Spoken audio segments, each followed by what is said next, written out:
From the New York Times, I'm Natalie Kitroeff, and this is The Daily. As wildfires ravage Southern California for a seventh straight day, residents are seeking answers about why so much has been lost and whether their government could have done more to protect them. Today, my colleagues Mike Baker and Chris Flavelle on the response so far and whether some of the devastation could have been avoided.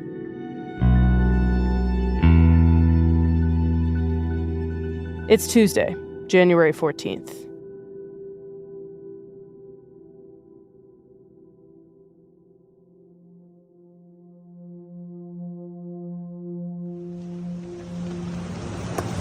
Help! Help!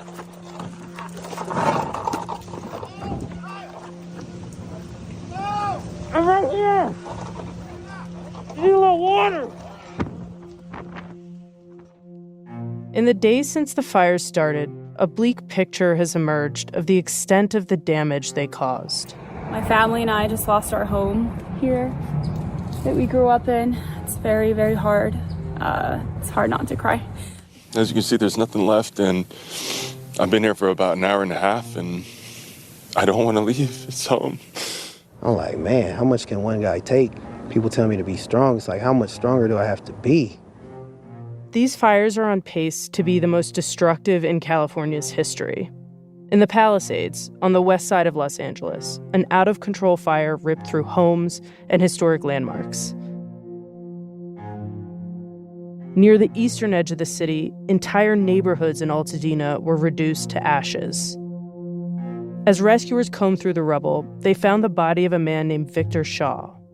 He was laying dead in his front yard, clutching a garden hose.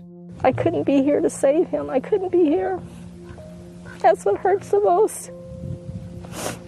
I couldn't be here. Throughout the week, intense winds fueled new fires. There were more and more haunting images. There were roads full of charred cars, embers falling from the sky onto scorched palm trees, hollowed-out houses. And even though the fires were still burning, residents who had evacuated to safety began to return to survey what was lost. Oh, shit. Oh, my God. It's all gone.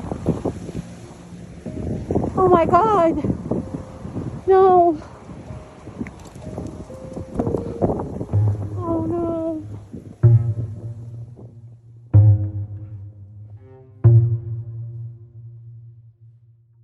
My colleague, Emily Baumgartner-Nunn, was driving up a street in the Palisades when she saw a woman named Naz Sykes hiking up a canyon with her husband, Steve. Can you take us to your street and sort of what it was like walking down the street to your own home? I mean, so, Steve was ahead of me. He was like, I'm just going to run. He's like, I can't, I need to see. So he's ahead of me. We turned a corner and I see smoke and I'm thinking maybe our house is fine because there's like a little smoke coming, and he's ahead of me and he's running. And the next thing I know, he stops and he's just emotional. He's holding his head. And so then I knew it was gone.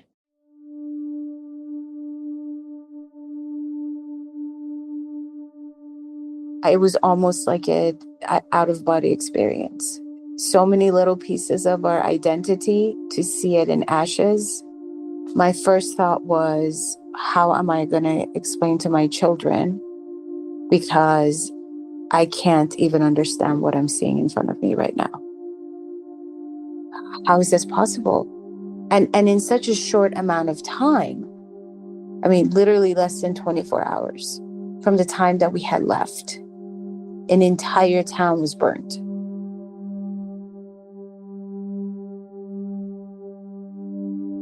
What do you think you'll miss most about your old home?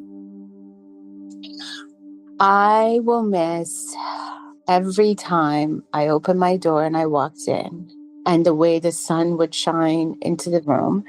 right when you walked in, and I would have my little flowers from Trader Joe's on it, in my vase, and try to make the house look pretty for the girls, and looking at their little rooms every day, making their bed every day. As I would make the bed, I literally would thank God and say, thank you for giving them this space. It was almost like I had proved something to myself, that I can do this and I can do it for my kids, that I was able to give it to them.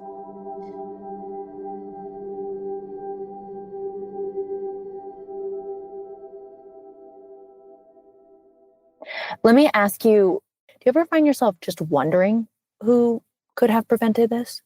Are you angry?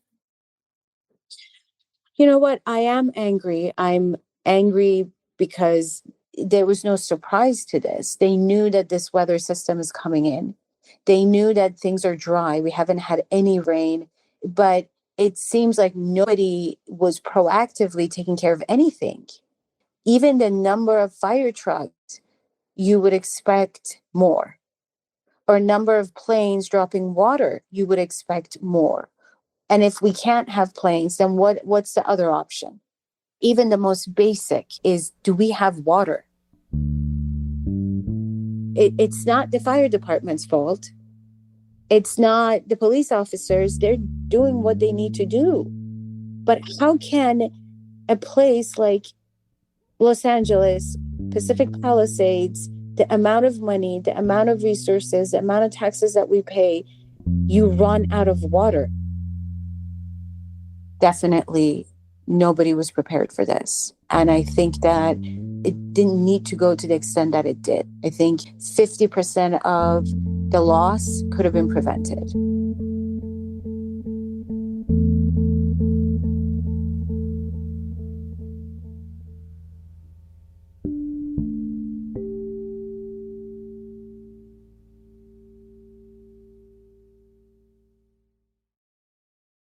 Mike, we've seen this outburst among residents in LA of frustration and anger over the government's response to these fires. And there's been a lot of speculation about whether more could have been done. Take me through what happened with the efforts to contain the fires.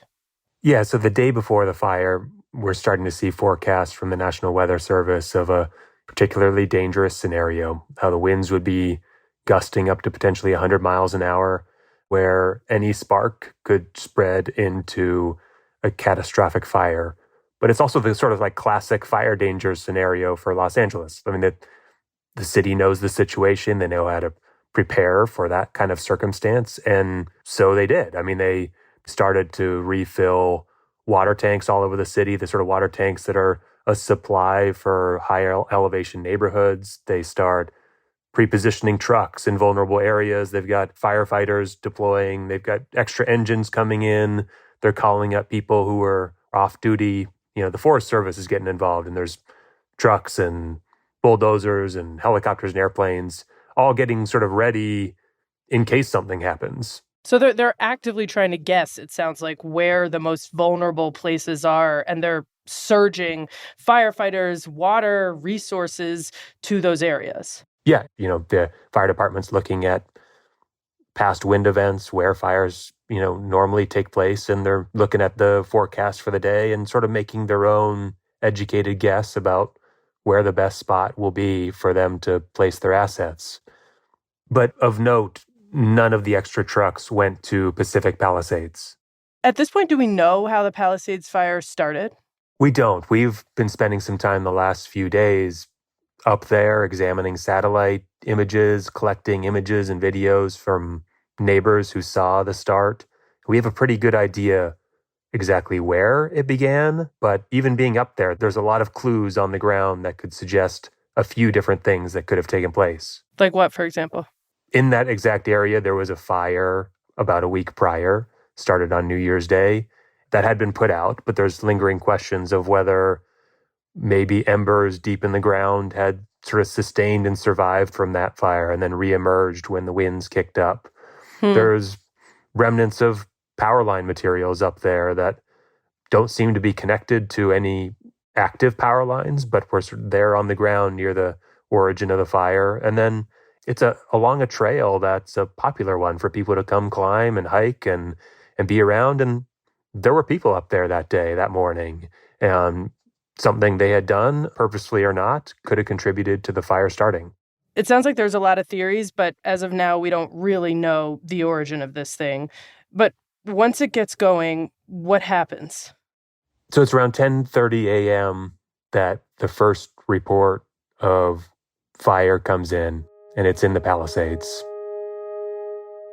Residents start seeing, flames emerging out in the dry brushland, and it immediately starts racing down the hillside toward the ocean.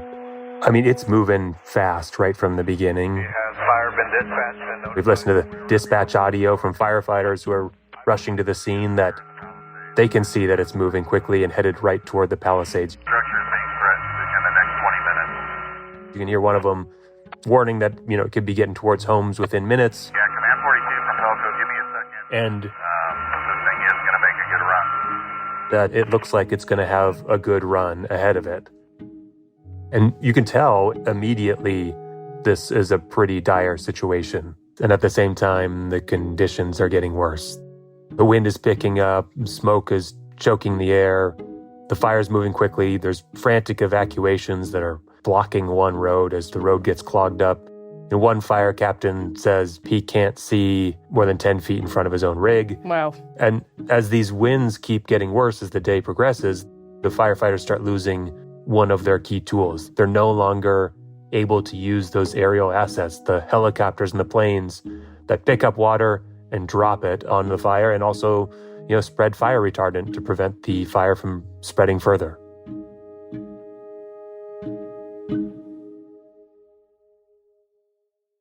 And then we get the word that things are even worse. There's another fire 25 miles away threatening a different part of the Los Angeles area. The Eden Fire. Yeah. So the Eden Fire begins in the hills around the Altadena area, and immediately it's starting to threaten neighborhoods nearby. Firefighters are once again scrambling, trying to get assets there. One fire chief talks about driving there actually from the Palisades. He plugs it into his GPS. He's stuck in this bumper-to-bumper traffic. He watches as this new fire he's trying to get to starts filling the sky. That fire chief, he eventually calls the California Office of Emergency Services and says, essentially, we are out of resources and need more help. He asks for 50 strike teams, a total of 250 more fire engines, and 1,000 more firefighters. And even as he's putting in this request, there's really more trouble brewing. Soon we get word that there's a third fire up in the San Fernando Valley. They're really beyond their max capacity, and it keeps getting worse. The fire in the Palisades is spreading ever further. More homes are going up into flames. And then late into the night, this one fire captain talks about how, their fire hoses start sputtering and then go dry. And they try a new hydrant, still dry. Try another hydrant, still no water. There's no water left for them to keep fighting the fire. We've been really spending a lot of time trying to understand exactly what went wrong here. We talked a little earlier about the city had filled a bunch of storage tanks all around neighborhoods that are high up in these hillsides, and that included the Palisades, where there are 3 million gallon storage tanks designed to fill the system with water, designed to support not only homes and their, water lines, but also the fire hydrants below. And what we've learned is that the city could not fill them up to keep pace with how much water was being used. Wow. What the city has basically said, there's so much water being funneled out of this system. You have residents that are sort of spraying their own properties, trying to stop any embers from taking hold. You have the mega rich who are contracting their own private firefighters to protect their own properties. At the same time, you have all these firefighters tapping numerous hydrants all at once. Frankly, this is not what the system is designed to handle. Municipal water systems like this are really designed for small fires, handling, blazes that might consume a few homes, not one that is consuming a few hundred all at once. So they depleted 3 million gallons of water, which to me sounds like a lot, but was there more that they could have or should have had access to? Yeah, it turns out one of the reservoirs, the one actually located in the Palisades, was down for maintenance. No water available at that point to feed the system and to also help push water up into the storage tanks that turned out to be depleted sort of within hours after the fire began. So critical reserves unavailable at perhaps the most critical moment. How big of a deal do you think that is? Certainly to the firefighters that were there watching their hoses go dry, there was a lot of frustration, a feeling of desperation, a feeling of helplessness that they couldn't really do the work that they're in position to do. Certainly having those resources could have at least helped to some degree, but I think there's a lingering question about whether it could have turned the tide of a fire that had already grown so large. Yeah, I mean, it seems like there is a fair question to ask about why it was offline for maintenance when the fire risk was so high. Yeah, that's definitely one of the questions I've been asking. In some ways, it's offline for maintenance in the winter, and these things need repairs, and winter is normally a good time to make that happen. But I keep wondering, was there an opportunity here to bring it back online, especially when the weather forecast was predicting a scenario that could turn disastrous? Mike, we've talked about two real issues in terms of preparedness. One is the number of firefighting resources available, and the other is the amount of water available. Both came up short. There's now been a pretty robust debate about whether the city government did enough to get ready for these fires. What are the firefighters themselves saying? Yeah, we're hearing from firefighters that they felt they did everything they could with the resources they had. And we're back with breaking news. The Los Angeles City Fire Chief said that the city failed her and the fire department in the response to the deadly wildfires. Fire Chief Kristen Crowley said there were not enough resources. And I want to be very, very clear. Yes, we took a $17 million budget cut. And as we know, any budget cut would negatively impact our ability to carry out our mission. That cuts to her budget made last year definitely had some negative impacts for her crews. And I rang the bell that these additional cuts could be very, very devastating for our ability to provide public safety. That would have resulted. And this is something she had been talking about for months, even before the fires. Crowley had felt that her department did not have enough resources. She said cuts that were made last year to overtime created unprecedented operational challenges for the department. And, has sort of repeated that now in the aftermath of the fire. Meanwhile, on the other hand... Can you address the criticism now over the budget issue and the slashing, $17 million slashing? I think if you go back, the mayor is saying that those budget cuts didn't have an impact on the response to this event. There were no reductions that were made that would have impacted the situation that we were dealing with over the last couple of days. And then there was a little bit... So you have the fire chief saying this was a real issue, the funding, and you have the mayor saying this wouldn't have made a difference. What's the truth here? I think from talking to people throughout Los Angeles this past week, there's a general sense that of course, more resources would have been helpful. People would have been grateful for it. It probably could have saved homes. Maybe it could have even saved lives. But it also seems likely that given the scale of this disaster, a few million more dollars, some more firefighters, it maybe only could have helped around the margins. It seems these fires were bound to overwhelm a system that wasn't designed to handle them. Thank you, Mike. Thank you.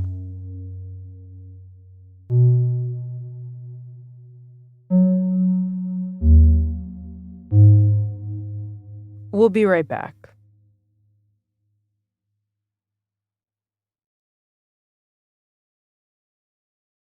Chris, we just heard from our colleague Mike Baker that LA could have used more water and more firefighters, but that even if it had those things, controlling these fires would have been really, really hard. You're a climate reporter for the Times. Help me understand what that means about our ability to respond to wildfires just across the U.S. The first thing that's really important to make clear is climate change makes this all harder.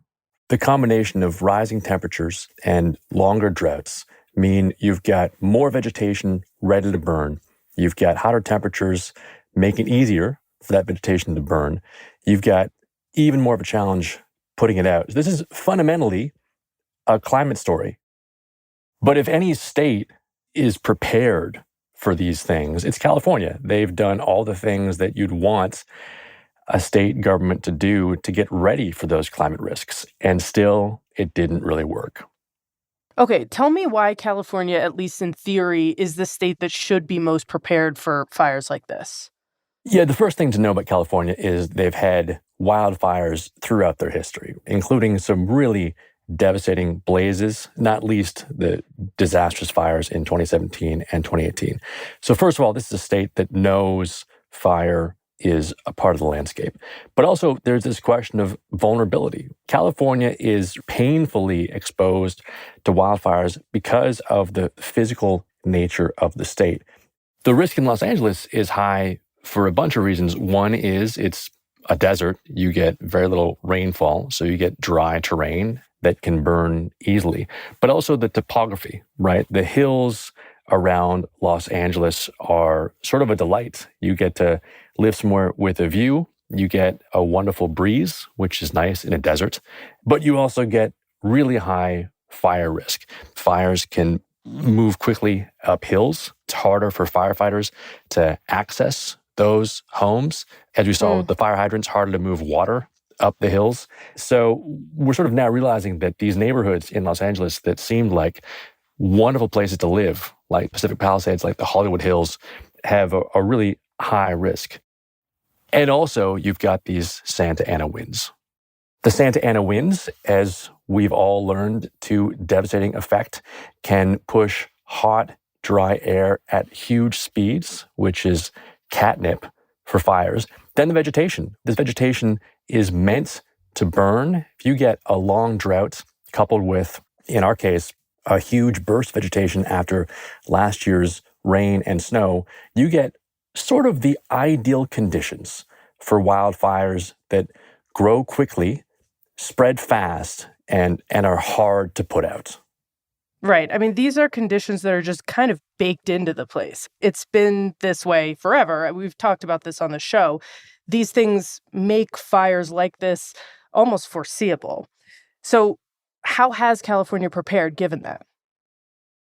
That's right. They're not just foreseeable, they're almost guaranteed to happen. And as a result, California has been pretty thorough at setting up a system of prevention and toughening that can make these fires, in theory, more manageable.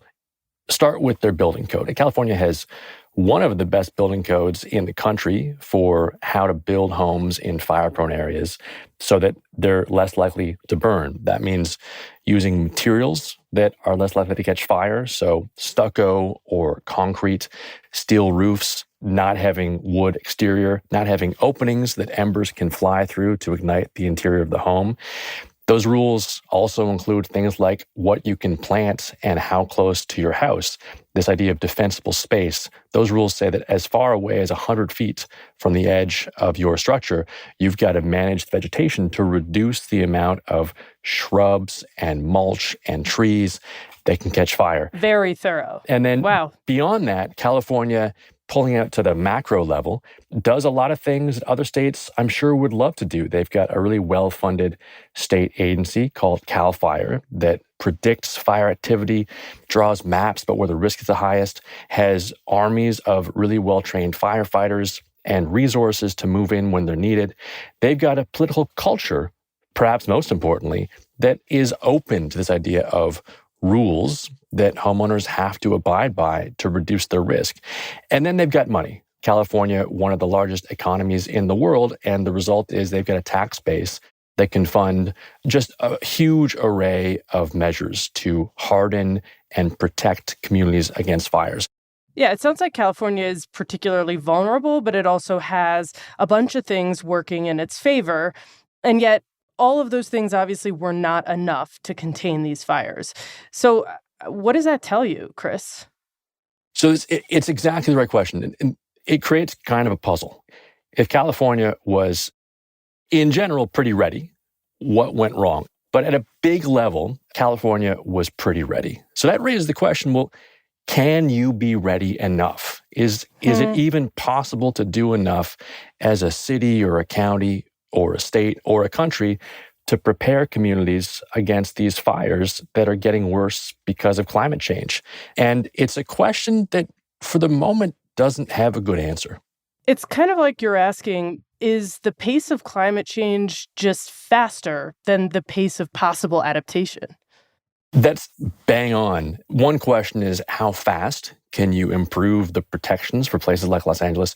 But another question is, how much can you improve it, right? All the things we talked about, the way home construction is regulated and the way people try to, squeeze the flammable vegetation out of a landscape, you can always do more of that. You can build concrete boxes that are just surrounded by gravel and pavement, and there isn't a shred of wood anywhere in sight, or even a tree.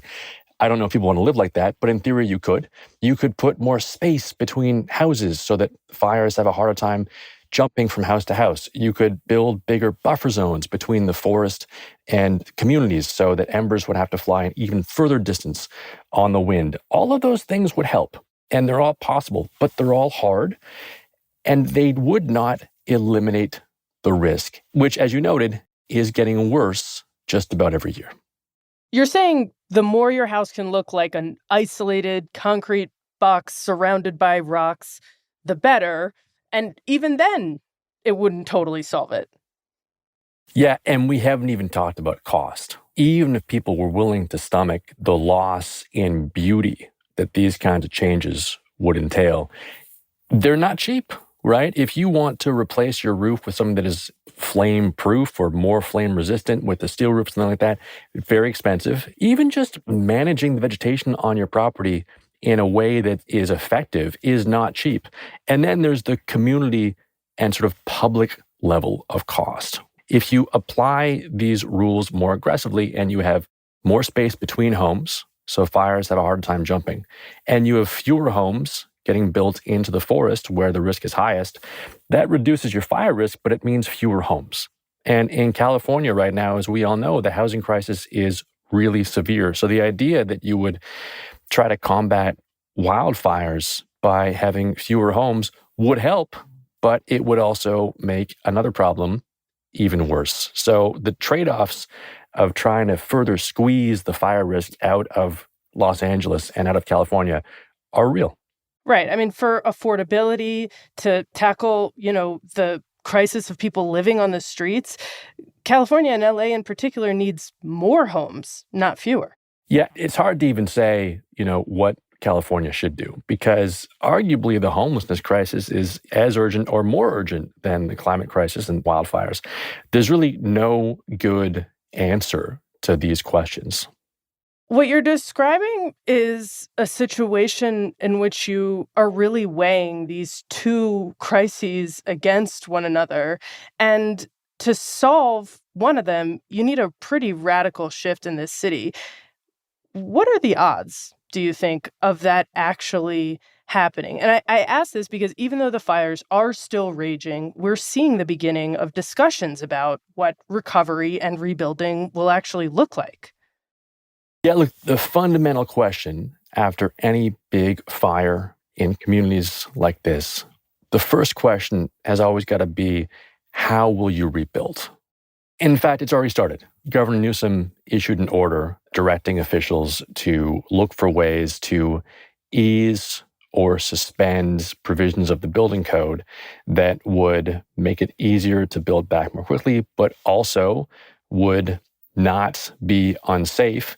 What does that mean? We don't know yet. But in the past, these fires often have been followed by attempts to weaken or loosen temporarily the standards around how you build. For good reason. People want to rebuild as fast as they can, and they want to rebuild as inexpensively as they can. And governments just want to do their best to serve the needs of people who've lost their homes, right? It's the most obvious thing you could do. The problem is that sets you up against a future where these fires get worse.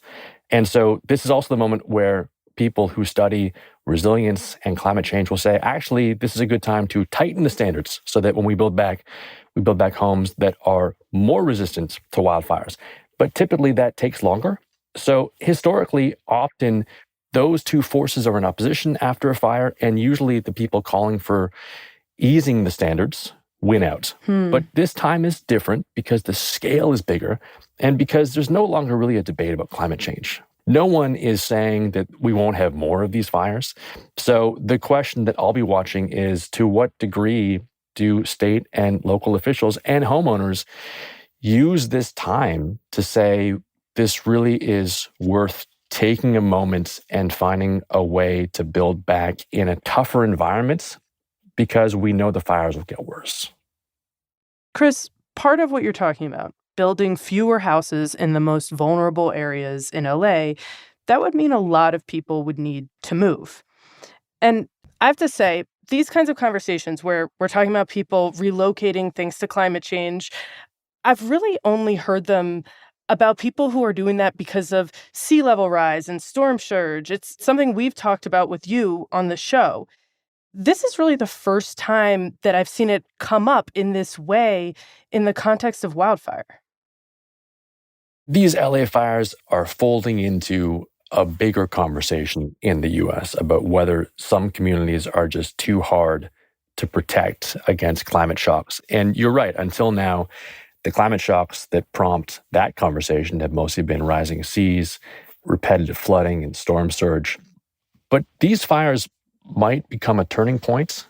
They might raise the question of, are some communities too exposed to fires to have a reasonable expectation that we can protect people who live there? And obviously, we're not talking about emptying out all of LA. That's insane, and you wouldn't want to.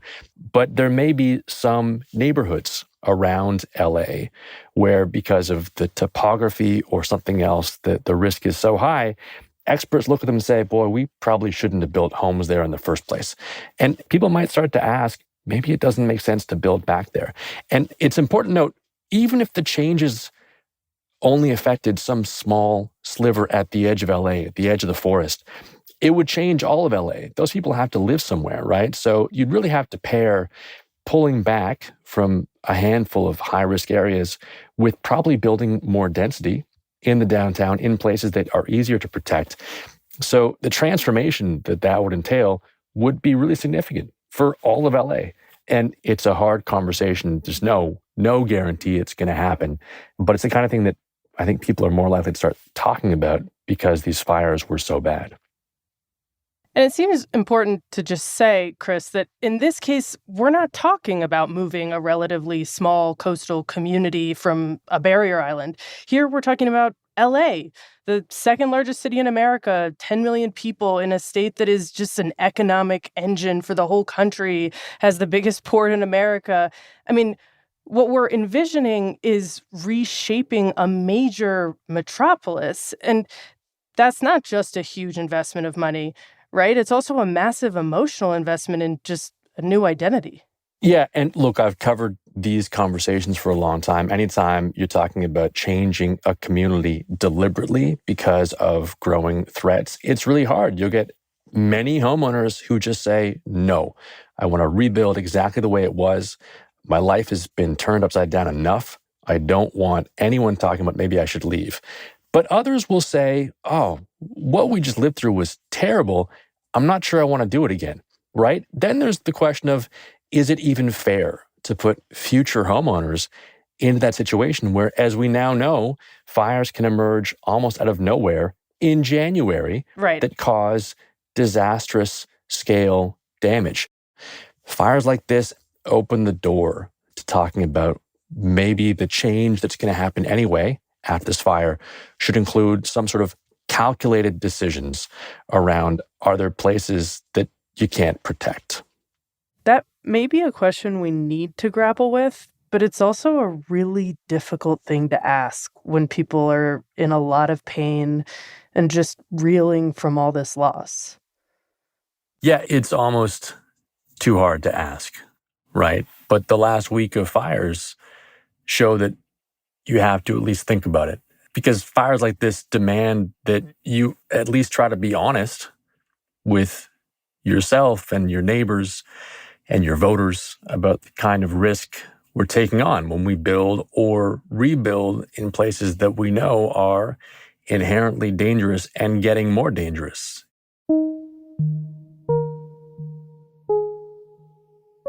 In some of those really high-risk places, maybe we can't keep pretending that we can save every house if it's facing a fire, which is a terrifying thing to admit, and it's a huge shift in attitude because this country wants to say that we're ready and prepared to protect homes, to have firefighters come to the rescue. But as we've seen from Los Angeles, sometimes there's still nothing they can do. So, at some point, the U.S. might have to say to itself, if you live in these high-risk areas, there's no guarantee for safety. And that kind of brutal honesty is the hardest thing to do. It's not how Americans want to think, but climate change is pushing us in that direction. And none of those solutions are really satisfying.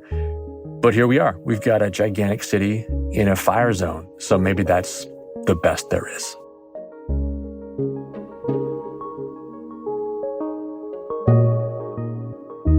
Chris, thank you so much. Thank you.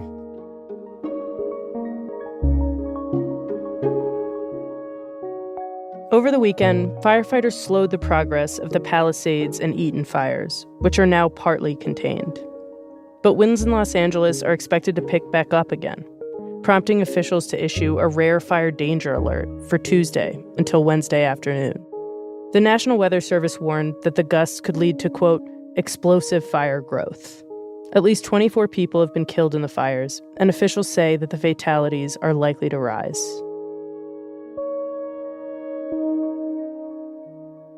We'll be right back. Here's what else you need to know today.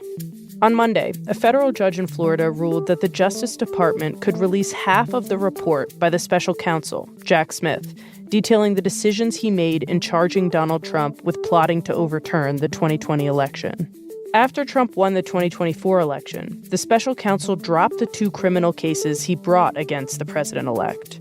But the Justice Department rules required him to write a final report detailing his findings in the interests of public understanding. The Justice Department has been fighting to get the report into the public eye, even though Jack Smith formally stepped down from his post on Friday. Trump's legal team has fought to stop any part of the report from coming out, calling it a, quote, one-sided attack on the president-elect. Just after midnight on Tuesday, the Justice Department delivered the 137-page volume to Congress. According to a copy of the report obtained by The Times, Jack Smith said he thought there was enough evidence to convict Trump in a trial if his victory in the 2024 election hadn't made it impossible for the prosecution to continue. Today's episode was produced by Shannon Lynn, Alex Stern, and Sydney Harper, with help from Lindsay Garrison and Olivia Natt. It was edited by Paige Cowett and Liz O'Balin. Contains original music by Marian Lozano, Sophia Landman, Dan Powell, Alicia Itub, and Pat McCusker, and was engineered by Alyssa Moxley. Our theme music is by Jim Brunberg and Ben Lansford of Wonderly. Special thanks to Ryan Mack and Ken Bensinger. That's it for The Daily. I'm Natalie Kitroev. See you tomorrow.